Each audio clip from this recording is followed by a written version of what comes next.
You're listening to the REI Marketing Nerds Podcast, the leading resource for real estate investors who want to dominate their market online. Dan Barrett is the founder of AdWords Nerds, a high-tech digital agency focusing exclusively on helping real estate investors like you get more leads and deals online, outsmart your competition, and live a freer, more awesome life. And now, your host, Dan Barrett.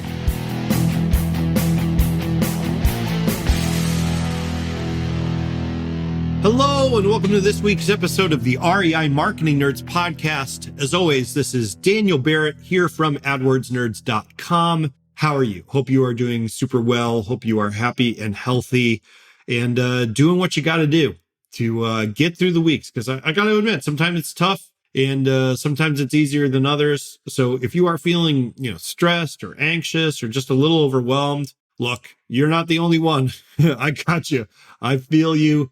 Big time. And we're going to kind of reorient the podcast a little bit. Obviously, we've been talking about things that people can do during this kind of economic downturn that we're in. And I'm going to be focusing on the stuff that I can help you with, which is connecting you with investors that are doing a really good job of kind of adapting to the current marketplace, connecting you with different kind of technological solutions, whether that's for running the business or for marketing the business. I'm just going to basically try to connect you to as many interesting resources as humanly possible. So to kick that off, this week we are talking to David Lecko. Now, David Lecko is the founder of a really cool app called Deal Machine. You can get there by going to dealmachine.com.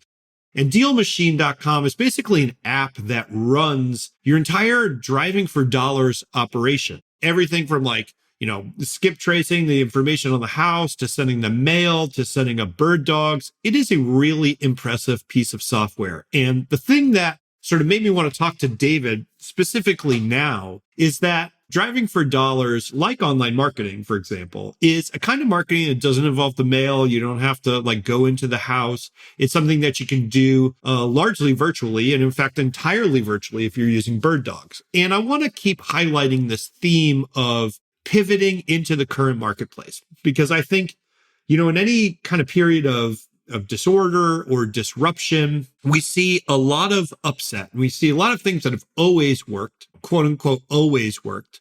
And we've all got to recreate and reinvent and figure out what's going to work for us right now in the world that we actually live in. And I think David has a really interesting kind of product. And look, whether you use his particular product or not, I want you to start thinking about what are the ways in which you can leverage technology in order to not just survive during a pandemic, but thrive and come out of this as bigger and stronger and better than you were before. So without any further ado, let's get into this week's interview with David Lecko from dealmachine.com. All right, this is Daniel Barrett, and I'm here with David Lecko from dealmachine.com. David, how are you, man? What's going on? Hey, I'm doing great. We're in the middle of this zombie apocalypse. It's the closest thing that has ever happened, like in a zombie apocalypse. The streets are empty and we're still out driving for dollars. Yeah, it's we were just talking about this. It's like a profoundly creepy vibe to everything. Mm-hmm. And especially as the weather gets warmer and there's nobody outside, it increasingly feels weird. So yeah, very, very odd time. But so you kind of mentioned this. So Deal Machine, I want you to kind of take a minute. We'll come back and we'll talk about kind of personal stuff. That's kind of usually what I'm most interested in, right? But you mentioned driving for dollars. For people who aren't familiar with Deal Machine, kind of give me the elevator pitch for what is Deal Machine. If I'm an investor, why do I care? What does it do for me? Sure. Yeah. Deal Machine helps real estate investors get more deals and build and master their lead source from a street team. So they've got, you can buy any type of list online except for a list of distressed looking homes. That is a list you have to actually build yourself. And because you can't easily buy it online, the ROI of that list is so much more higher, 3 and 4 times higher. And so Deal Machine helps you build a street team at scale for these large operators to actually build a consistent lead source from the distressed properties. Oh, no, your audio cut out. Something happened. Oh, no. You know why it cut out? There you go. Because I muted myself like an idiot. Oh, okay. All right. Is that that's the level of professionalism I bring to this podcast.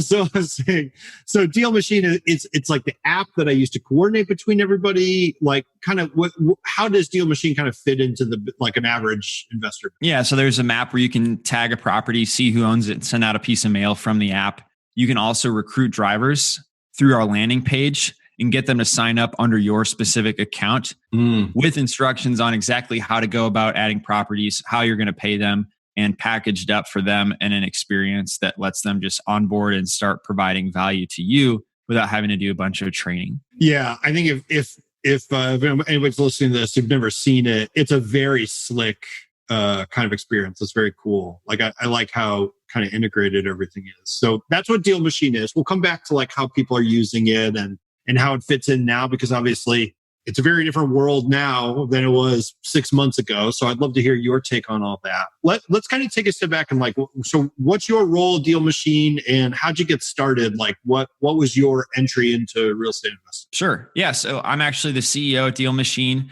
I made it for myself in 2016 to help me get my first rental property. And so I was working a software engineering job, wanting to invest my income outside of the stock market and in real estate so I could build a portfolio of rentals that would be predictable income. Yeah. And I was looking for my next deal, my first deal. And so I actually was driving for dollars and I was struggling with the follow-up process.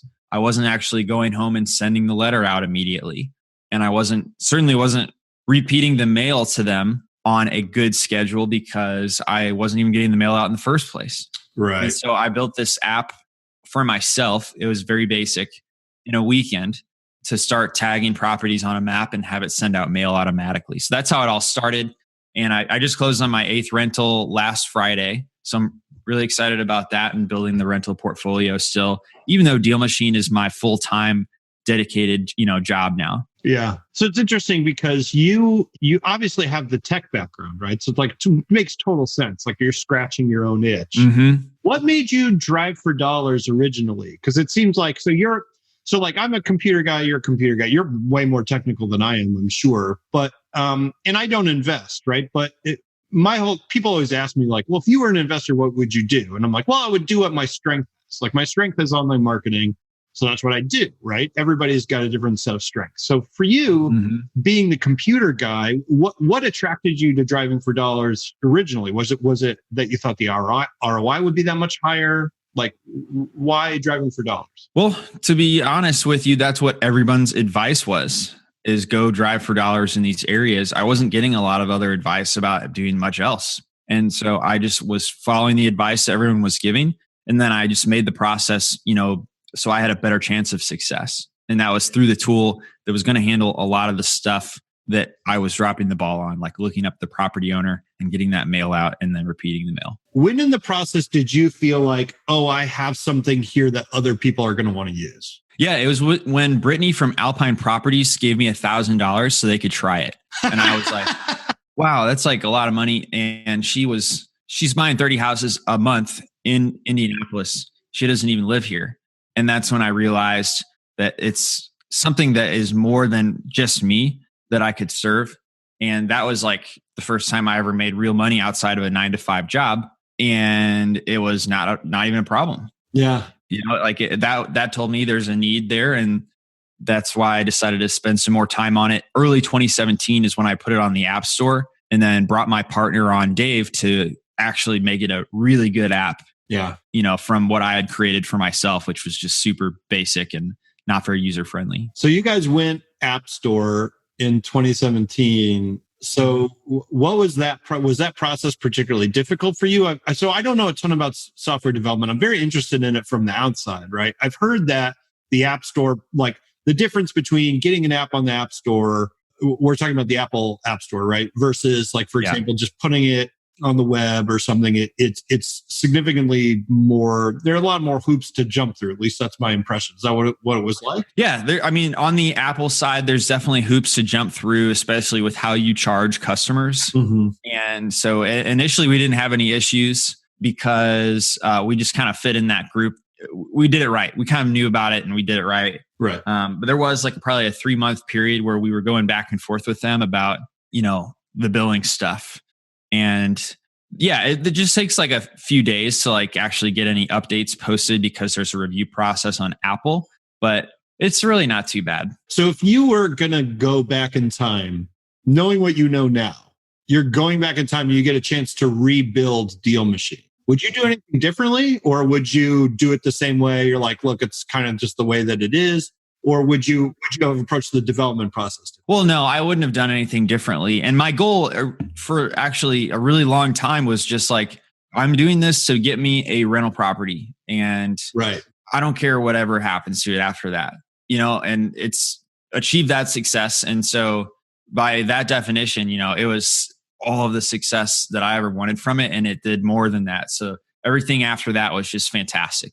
And that was a great way to set myself up too, because I feel like a lot of the rut people get stuck in is they're like trying so hard to start a business for the sake of starting a business. Yeah. And so I really just didn't have to like stress out about that, Yeah. I was just doing it because I wanted it. Yeah, exactly, man. It's like, I have a friend, this guy, Dan Nicholson, who says something very similar where he's like, oh, if you're thinking about a business, it's got to pass through these kind of like filters that he has. And he's like, is it a time saver for you? Is it a money saver for you? Right. So it's not even like, does the market want it? It's like, even if no one wants it, does it sort of save you time and money? Right. Or is it a forcing function to get you to a certain point in like skill level? Right. Yeah. So it makes a lot of sense that you did that. And then it kind of like, just like you said, it takes the pressure off. You're like, look, if people want it, that's awesome. Somebody asked you to, they're like, can I give you $1,000? Was probably a pretty good sign. You know what I mean? Like, that's a pretty good indication that the market would want it. But no matter what happened, you already have your application for it, right? Like you want to go get property. So let me ask you. So for someone from the outside, and I'm sure like, look, a lot of investors listening to this and that do driving for dollars, they know it backwards and forwards, right? But if you were going to tell somebody like, so let's say you're talking to me, I'm an idiot. And I'm like, okay, driving for dollars, I don't really get it. Does that basically just mean I drive around and look for houses that look crappy? Like what's the process for just even getting started in that kind of thing? And if for example, if I'm new to driving for dollars, is that something that like kind of Deal Machine kind of walks me through? Like, I don't know, how do I even start with that? Yeah. Well, luckily, a lot of people are already driving for dollars, and we're just providing a tool to make what they're doing easier. Yeah. But there's definitely people out there that don't know what driving for dollars is. And for those of you, it's just when you're looking for a physically distressed house, nothing else. You're not looking at the owner type. You're not looking at anything else, but is this house physically distressed in a way that makes it worse than the rest of the houses on the block? So you're just looking for signs of distress.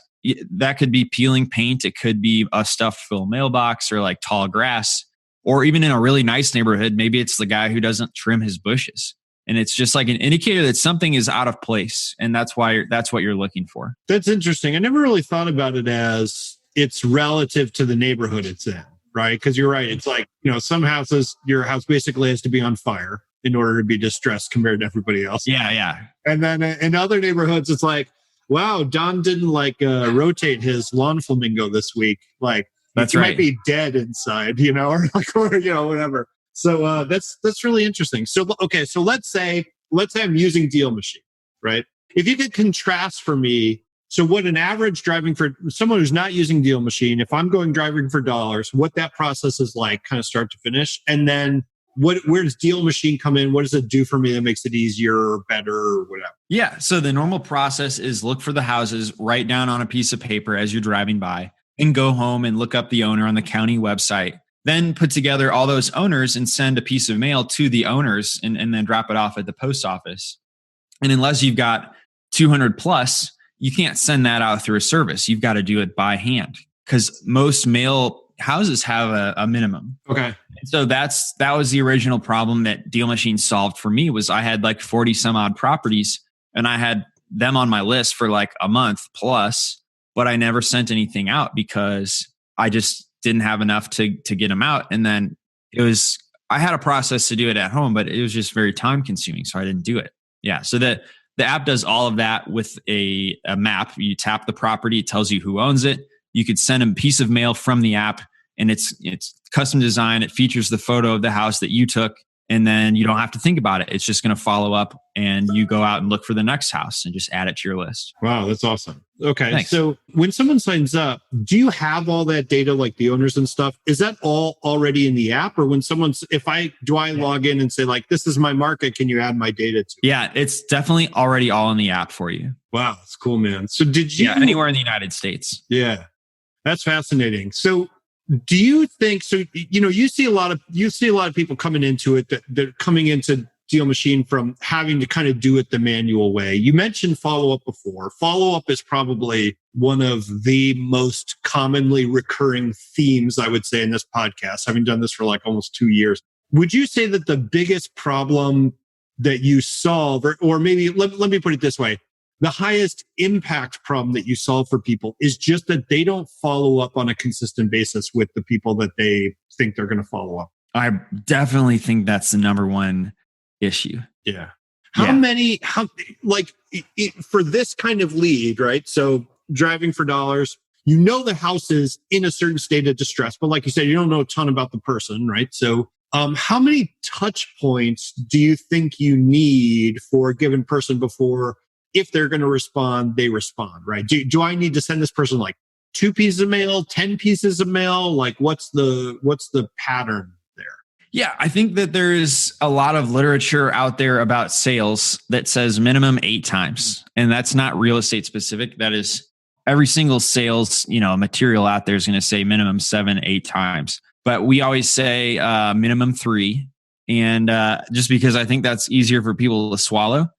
Then, and then we bump up the number of houses you have to find to like 200. So find 200 houses, mail them at least 3 times.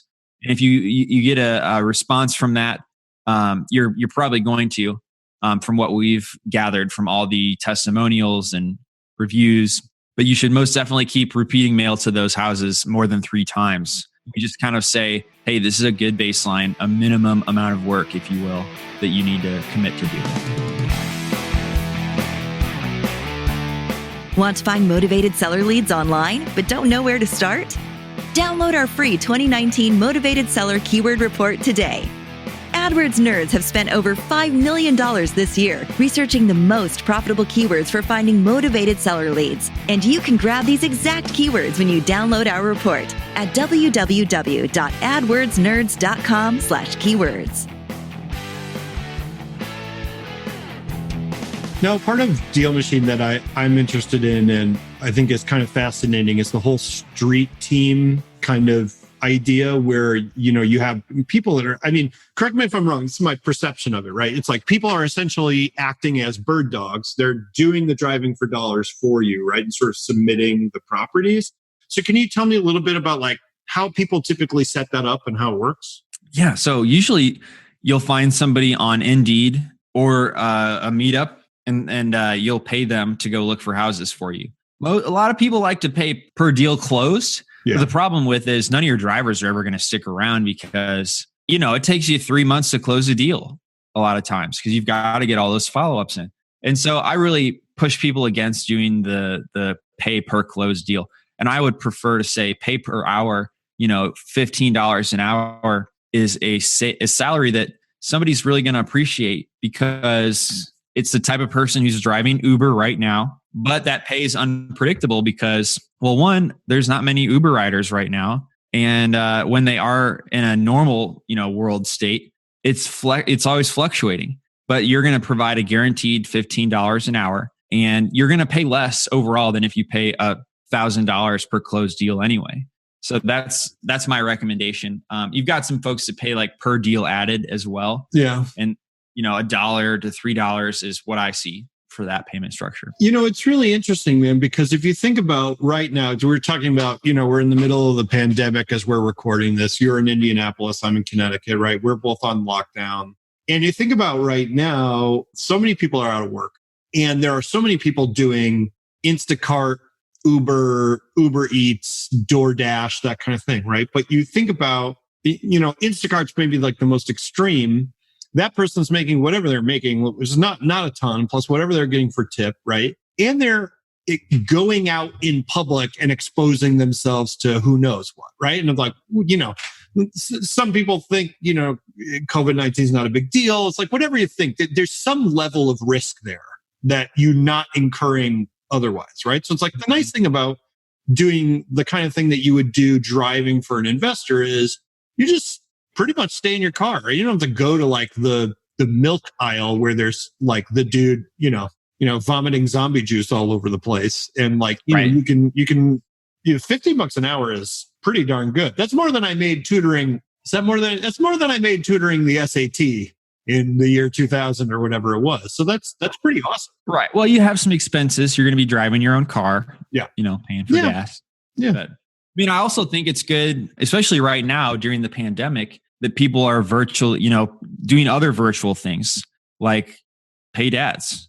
Are you guys seeing an uptick there? So it's interesting. I mean, if anything, I think we've seen, in general, there's an increase in total search volume, right? So there's way more people online. There's a slight decrease in conversions. And I think there's a substantial decrease in cost, because I think a significant number of investors are, it's like in any market, when people get uncertain, they freeze up, right? So it's like, if you're walking in the dark basement, you go down there to like, you hear a noise and you go down there and there's no lights and all of a sudden you hear somebody go like, you like freeze up because you're like, that's the evolutionary instinct. That's right. And similarly, like economically, it's what people do. Like they're not sure what so they tend to like hold on to cash, right? That's what people want to do.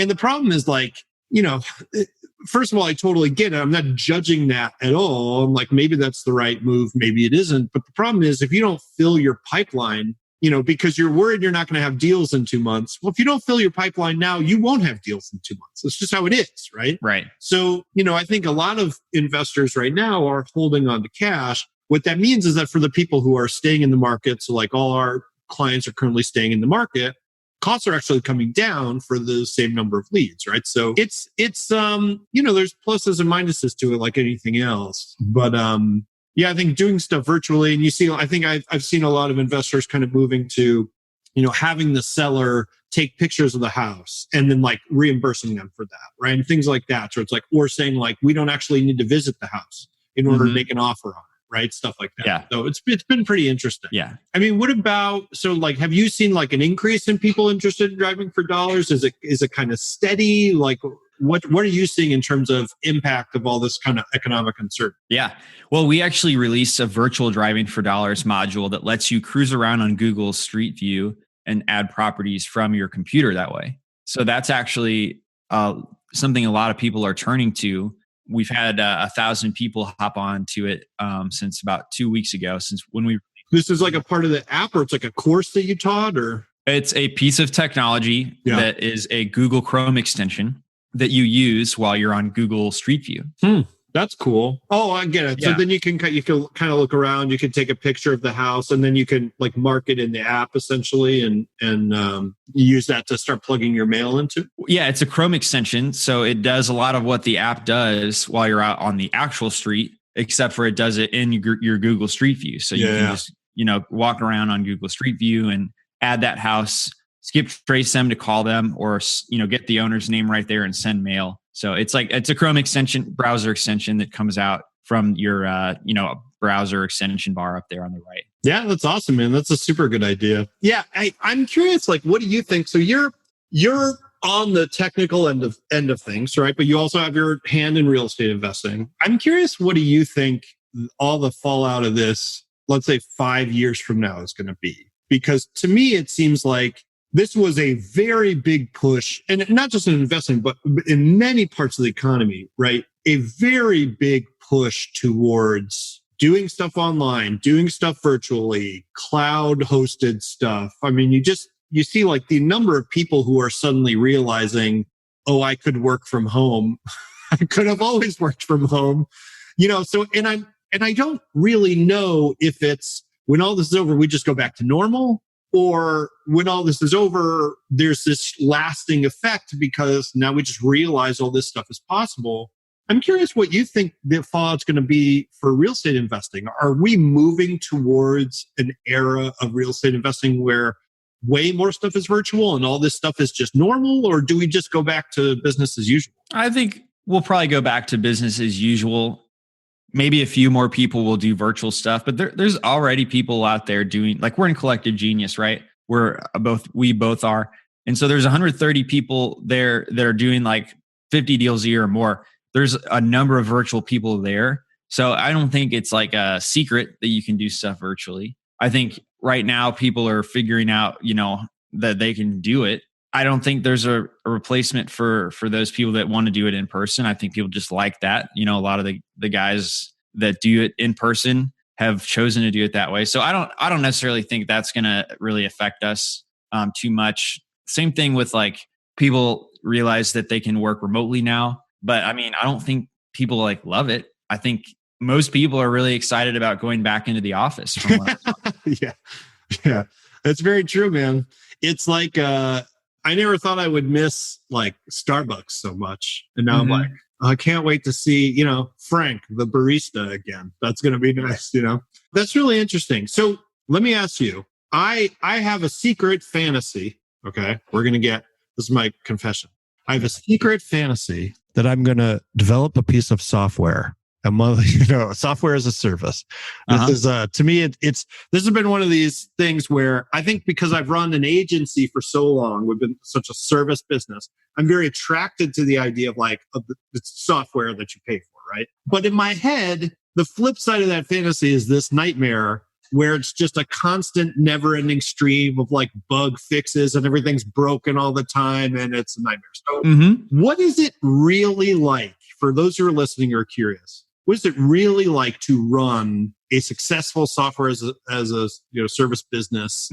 Is it just like you're on the beach, you're sipping Mai Tais, you never have a care in the world? Or is it like hunched over the computer, sweating at 4 a.m. because everything's broken, or somewhere? The second one. But the SaaS business model is a great business model.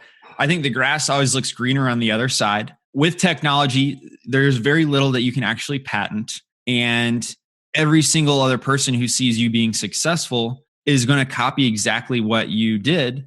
And so you are always making it better. You're always investing on, making it the absolute best. And if you chill out on the beach too much, you're not going to really have a business anymore, and you're going to have to get back to work. So, in my experience, we've just been hunched over the computer the entire time. If not that, we're out doing a real estate deal, and I'm really proud of that. And we're continuing to just reinvest there and make the product and evolve and fix bugs. Because that's the thing that you don't think about, is it can be very exciting and easy to get up like version 1, and it happens very quickly. But then when you go to add this, that, and the other thing, updating it creates bugs, and there's really no way around that, because the more you add to it, the more complex it gets, and the longer it takes to then add to it in the first place. It's just weird. Like, I've been through several products, and it always surprises me, how things really slow down once you get to be a certain size. Yeah. But that's just part of the game. So it just like passive income with a rental, it's not truly, if you treat it as true passive income, it's you're going to be a distressed property owner that has to sell for a discount. I feel like someone's going to be driving by your house and like hitting you on Deal Machine and be like, "What's up?" Yeah, true.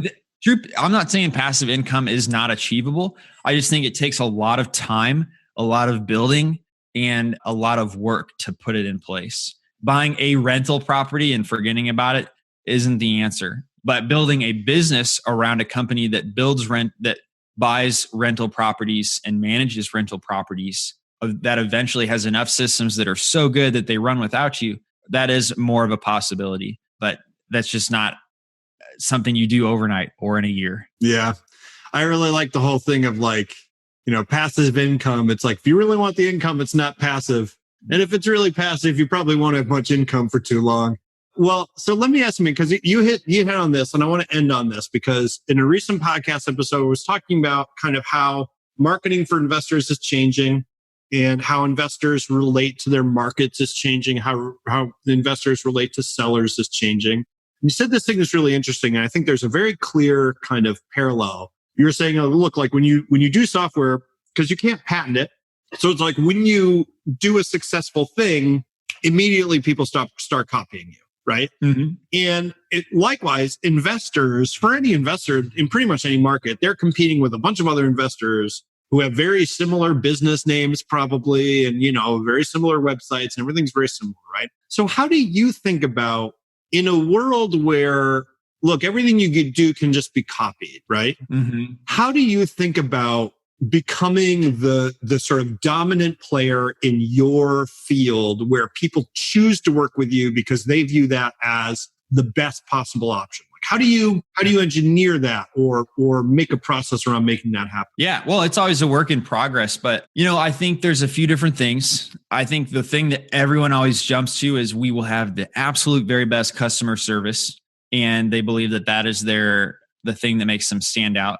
And I would say that's like very, very important piece, but it's the thing that everybody says. So I've got to believe, well, that can't be it. Or maybe people just aren't executing on it as good as they say they are, So, but what I think is on the product side is just like, it's very easy to do like 80%, and pretty much everybody can do that. But like the thing that just makes it so good is the last 20% that takes just as long as it did to build the basic version of this thing. But it's all in like the little details about like, well, when I go back, does it take me to where I was on the list previously, or does it just reload the whole list and then I've got to re-scroll? Oh my God. One of my biggest pet peeves in any application or web application or anything, that thing of like, you just go back and all of a sudden you're in a different place. It's terrible. Yeah. As the product matures, like there's just so many edge cases of little bitty frustrations like that. And I think that is what I view is what you just need somebody who's able to be really talented in that area. And then as you grow, you've obviously got to scale that ability too. So I really don't have the answer because, we're only 14 people, but I know as we get bigger, that's going to be it's a really tough thing to hire for, is somebody who naturally like sees those things and does those things. You can't coach everyone to do that as you get bigger, because then you're only spending your time coaching, and then you've got no time left to do anything else. So it's a really tough thing to do, but I know how important those things are. And so for me, like, it's just been something I've been willing to pay a lot for in terms of like, development talent. Yeah. Well, I think that attention to detail really shows, especially in this market. I think it makes a big difference. And David Lecko. So if you guys are interested, you've been listening to this, you want to check this out. The website is dealmachine.com. You should definitely go check it out. Can they find you in the App Store too, or should they just go online? Yeah. App Store is there too. Yeah. Google it in the App Store, as my mom always says. And that's hilarious. Go figure it out. Shout out to you, Mom. Yeah, seriously. I mentioned my mom way too much on this podcast. It's just sweetheart. Barbara, I love you. If you're listening to this, you aren't, because you have better things to do, but I appreciate it. And David, thank you so much, man. This has been super fascinating. And I really appreciate you kind of opening up about the whole process and everything. And man, thanks for doing what you do. It's much appreciated. Oh, really appreciate having me on, Dan. Thank you very much. Cheers. That's it for this episode of the REI Marketing Nerds podcast. As always, if you need someone to talk to about your marketing, you can hit us up at adwordsnerds.com/strategy. That's adwordsnerds.com/strategy. We are happy to get on the phone with you, talk about what we are seeing in your market, what other investors are doing. This is purely a be helpful kind of campaign for the community that has supported us for so long. And look, if you've listened to this podcast, if it's your first episode, if it's your 100th episode, just know that I appreciate you. I appreciate you listening. If you like the show and you got some value out of it, give us a like, give us a subscribe, give us a review. I read every single one. And I just want you to know that I hope you are happy and healthy and safe, that you stay that way while growing your business at the same time. I'll talk to you next week. This is Daniel Barrett from AdWords Nerds, signing off.